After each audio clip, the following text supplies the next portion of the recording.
Ashama akkam jirtu jaalatamtoonni fi kabajamtoonni hordoftoonni seenaatuu fi bakkuma jirtanitti nagaa rabbii isin faana haa ta'u.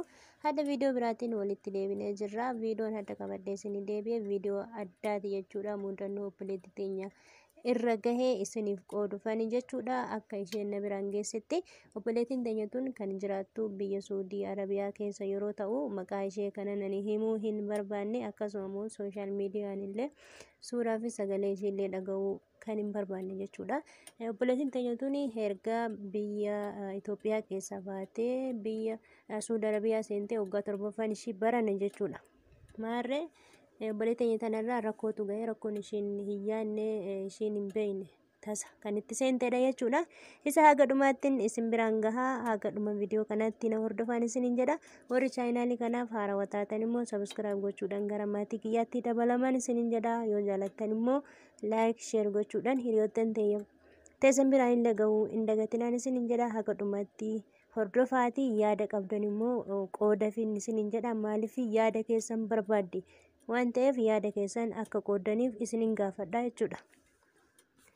Ishii obboleeyyan tiyyaa akkuma nan isiniin jedhu jalqabetti jechuudha. Yaada keessan qooda fi koomentii jalatti yaada qabdan yaada kanatu sii ta'a warri jettan kaa koomentii jalatti barreessuu fi hin dagatina. Hundumti keessanuu irratti hirmaadhaatii jechuudha. Innis maalidha? Obboleettiin teenya tuni osoo biyyaa hin deemne dura gaa'ila godhattee akkasuma daa'ima tokko argattee, mucaa dhiiraa argattee jireenya ofii fooyyessachuuf jecha karaa Saudi Arabiyaatti ni imalte jechuudha. Osuma ta'u achi mana keessa jechuudha, mana dhaqan, mana madaamii isa jedhamu san waggaa 3 hojjettee saniin booda gara alaatti ni baati. Yeroo gara alaatti baatu kana nama walitti ni makamti jechuudha. Tasakaa wanni ati yaadne sirra gahuu ni danda'a. Nama ittiin walitti makamte kanaan akkuma jaalalaatti kan isaan walitti siqan jechuudha. Yaa ta'u iyyuu malee jaalala walitti siqan malee rakkoon ishiirra gahe kun narra hin gahaa hin ta'as jettee ishiin hin yaadne jechuudha. Innis maalidha? Isa mucaa walitti jiraatan kana waliin jiraachaa turan kanatti akka tasaa daa'imni isaan jidduutti ni uumama jechuudha. Obboleettii teenya tanaa osoo ishiin hin yaadne garaa isheetti daa'imni ni uumama. Yeroo kana yaa ta'u mucaan kun immoo erga kana itti beeke waliigaltee hin dhaban jechuudha. Sirriitti baay'ee wal lolanii innatuma fa'aadha kan isheen jettu jechuudha. Hin beekama. Saudi Arabiyaa jechuun immoo baay'ee kanaaf haala kanarratti baay'ee saaxilamtoota. Akkasuma akkuma argaa jirtanii warri dallaaltoota iyyuu ijoollee shamarranii akkuma argan godhanii yoo rakkoon akkanaa kun irratti uumame karaa irratti kan gatan baay'ee argee jiranii jechuudha. Karaa sooshaal miidiyaa kanaatiin yaa ta'u iyyuu malee ammallee rakkuma san wal fakkaatuudhaan obboleettii teenya tana irra rakkoon akkanaa kun ni gaha. Yeroo kana mucaan amma isheen Saudi Arabiyaatti waliin jiraachaa turan kun ammoo sin beeku jechuudhaan ishii rukutuudhaan maal jechuudhaan ishiidhaan baay'ee wal lolanii. Ishii yeroo kanatti mala maaltu na baasa, lubbuu kiyyan balleessa, yoon galees immoo maal jedhee maatii kiyya argaa, akkasuma maal jedheetan abbaa warraa kiyya saniyyuu arga kan jettu baay'ee dhiphina sammuu keessa ni seenti jechuudha obboleeyyan kiyya. Tana akkuma osumaan jedhu kanaan durallee waa'ee akkana kana biyya ormaa taa'ee ijoolleen naangaan ni jiru. Rakkoon akkana kan naangahanii ni jiru. Kanas haa ta'uu baatu malee fakkeenya kanaatiin ni jiru jechuudha. Ijoollee tokko tokko koomentii jalatti yaada keessan ni barreessitanii fi yeroon kana jedhu maaliif kanatti deemtee situ rakkoo qaba osoo hin taane mala kamtuu na baasa kan isheen jettu kana hundumti keessanuu barreessaa fi isin hin jedha. Isheen ka akka jettutti ani maal jedheetan galee maatii kiyyas argaa, abbaa warraa kiyyas argaa, akkasuma immoo daa'ima mucaa dhiiraa sanuu akkamitti akka argitu mucaa kana already daa'imni uumamee jira garaatti gara ji'a 6tti deema waan bahullee miti gara ji'a 6tti deemaa jira jechuudha. Kanaaf mucattiin tuni maatii kiyya kanallee hin argu. Tanaan dura ishiin gaa'ila yookaan ammoo tuyyuu nikaa jedhamu san ofirraa qabdi jechuudha.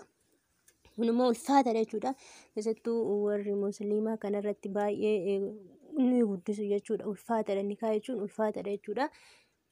Kana wasila ta'eef mucayyoo tanaa mee mala maaltu malaa fi akkam yoo goote gaariidha. Ishiin akka jettu mucaa kanaanis walii galtee waan hin qabnee fi lubbuu kiyyarraa ofirraan bahee jira jettee akkasuma immoo mucuma kanaanuu wal sossobanii isumaanuu walitti deebi'anii haa jiraatan jetta immoo daa'ima kana qabattee ishii abbaa warraa Itoophiyaa jiru kanatti haa deebituudha kan jettanii yaada qabdaniif qooda finisiniin jedha.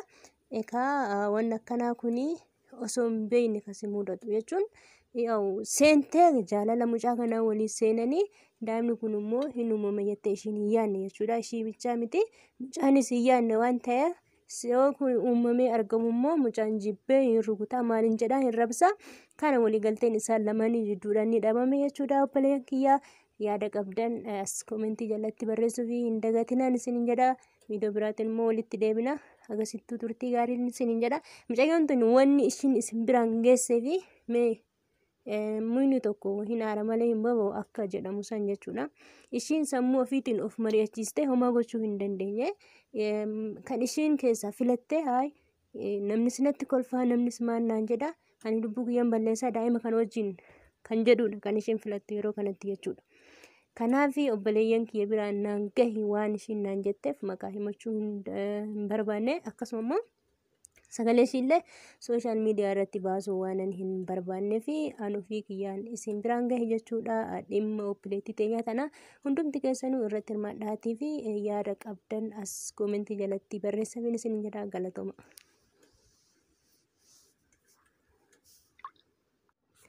Ishii obboleeyyan tiyyaa akkuma nan isiniin jedhu jalqabetti jechuudha. Yaada keessan qooda fi komentii jalatti yaada qabdan yaada kanatu sii ta'a warri jettan kaa komentii jalatti barreessuu fi hin dagatinaa hundumti keessanuu irratti hirmaadhaatii jechuudha. Innis maalidha obboleettiin teenyatuni osoo biyyaa hin deemne dura gaahila godhattee akkasuma daa'ima tokko argattee mucaa dhiiraa argattee jireenya ofii fooyyessachuuf jecha karaa Suudii Arabiyaatti ni imalte jechuudha. Osuma ta'uu achi mana keessa jechuudha mana dhaqan mana madaamii isa jedhamu san waggaa 3 hojjettee saniin booda gara alaatti ni baati. Yeroo gara alaatti baatu kana nama walitti ni makamti jechuudha.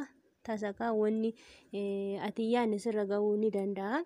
Nama ittiin walitti makamte kanaan akkuma jaalalaatti kan isaan walitti siqan jechuudha. Yaa ta'u iyyuu malee jaalala walitti siqan malee rakkoon ishiirra gahe kun narra hin gahaa hin ta'as jettee ishiin hin yaadne jechuudha. Innis maalidha isa mucaa walitti jiraatan kana waliin jiraachaa turan kanatti akka tasaa daa'imni isaan jidduutti ni uumama jechuudha. Obboleettii teenya tana osoo ishiin hin yaadne garaa isheetti daa'imni ni uumama. Yeroo kana yaa ta'u mucaan kun immoo erga kana itti beeke waliigaltee hin dhaban jechuudha.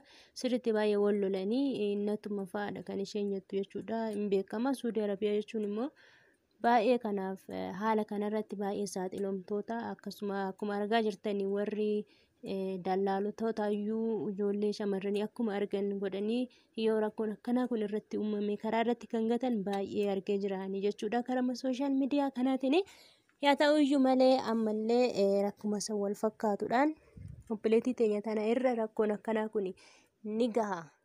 Yeroo kana